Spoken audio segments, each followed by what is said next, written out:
မင်္ဂလာပါရှင်ဝမ်းချုပ်တာကကြီးကြီးမားမားမဟုတ်ဘူးလို့ထင်စရာရှိပေမဲ့ဝမ်းချုပ်တာကြောင့်ဖြစ်လာနိုင်တဲ့နောက်ဆက်တွဲကျန်းမာရေးပြဿနာတွေကတော့တော်တော်လေးကိုများပါတယ်နော်တကယ်ချင်းတို့ရော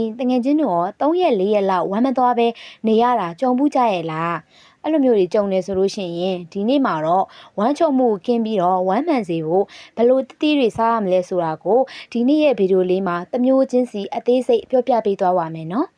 အရင်ဆုံးဘာလို့ဝမ်းချုပ်ရလဲဆိုတာကိုသိဖို့လိုအပ်ပါတယ်ရှင်အဓိကကတော့အမြင်ဓာတ်တွေလုံလောက်အောင်မစားမိတာကြောင့်ပဲဖြစ်ပါတယ်တတိတွေမှာအမြင်ဓာတ်တင်မကားပဲရေဓာတ်တွေလည်းကျွဲဝါလို့အစာချေစနစ်ကိုအကောင်းဆုံးအထောက်အကူပြုပေးနိုင်ပါတယ်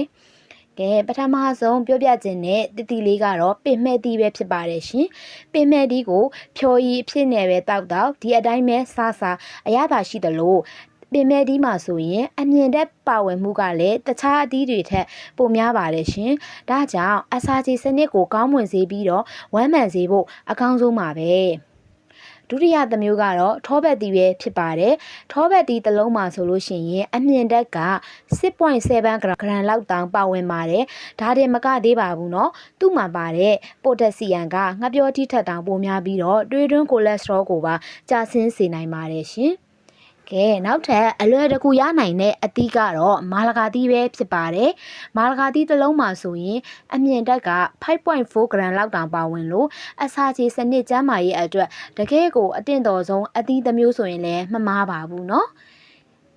ကဲနောက်ထပ်ကတော့ blackberry သီးလေးပဲဖြစ်ပါတယ်ရှင်တကယ်လို့တငယ်ချင်းတွေကအသီးလေးတွေစားရင်းနဲ့ကိုခံအားပါကောင်းကျင်နေဆိုရင်တော့ blackberry လေးတွေကိုရွေးချယ်တင်ပါတယ်နော်ဓာတ်တိုးဆန့်ကျင်ပစ္စည်းတွေဗီတာမင်စီနဲ့အမြင့်ဓာတ်တွေကျွဲဝါလို့ဝမ်းမှန်စေဖို့အများကြီးအထောက်အကူပြုပါတယ်ကဲနောက်ထပ်တစ်မျိုးကတော့တလဲဒီပဲဖြစ်ပါတယ်ရှင်ကင်ဆာယောဂါနဲ့အဲဇိုင်းမာယောဂါတွေကိုကာကွယ်ပေးနိုင်တဲ့တလဲဒီမှာဆိုရင်လည်းအမြင့်ဓာတ်တွေအများကြီးပါပါတယ်နော်တလဲဒီကိုပုံမှန်စားပြီးမယ်ဆိုရင်ဝမ်းချုပ်တာကိုတိတိတသာတက်တာစီမှာပဲဖြစ်ပါတယ်နောက်ထပ်တစ်မျိုးကတော့တစ်တော်ဒီပဲဖြစ်ပါတယ်ရှင်နှလုံးကျန်းမာရေးအတွက်လည်းကောင်းပြီးတော့ဝမ်းမှန်စေဖို့တာဝန်ယူပေးနိုင်တာကတော့တစ်တော်ဒီပဲဖြစ်ပါတယ်ရှင်တစ်တော်ဒီမှာဆိုလို့ရှိရင်ဗီတာမင်နဲ့ဓာတ်ထုဓာတ်တွေစုံလင်ပါဝင်လို့နေ့စဉ်စားပေးတဲ့အသီးတစ်မျိုးပဲဖြစ်ပါတယ်နောက်ထပ်အားသာချက်ကြီးတဲ့အသီးတစ်မျိုးကတော့ဗီတာမင်စီကျွဲဝတဲ့ကီဝီဒီပဲဖြစ်ပါတယ်ရှင်ကီဝီဒီကလည်းအစာချေစနစ်ကိုလှုံ့ဆော်ပေးပြီးတော့ဝမ်းမှန်စေဖို့အကောင်းဆုံးအထောက်ပံ့ပေးနိုင်တဲ့အသီးတစ်မျိုးပဲဖြစ်ပါတယ်ကဲအခုပြောပြမယ့်အသီးကတော့လူတိုင်းလွယ်ကူရနိုင်ပါတယ်ပေါ့နော်တချို့တွေဆိုရင်အိမ်မှာလည်းစိုက်ပျိုးကြတယ်ဈေးထဲမှာလည်းအလွယ်တကူဝယ်လို့ရတယ်ငှက်ပျောဒီလေးပဲဖြစ်ပါတယ်ကဲငှက်ပျောဒီစားတဲ့အခါမှာတော့တစ်ခုတတိထားဖို့လိုအပ်ပါတယ်နော်ဝမ်းမှန်ခြင်းနဲ့ဆိုရင်ငှက်ပျောဒီအမဲ့ကိုပဲရွေးစားပေးကြပါနော်ငှက်ပျောဒီအစိမ်းကကြတော့ဝမ်းကိုပို့ပြီးတော့ချုပ်နိုင်စေလို့ပဲဖြစ်ပါတယ်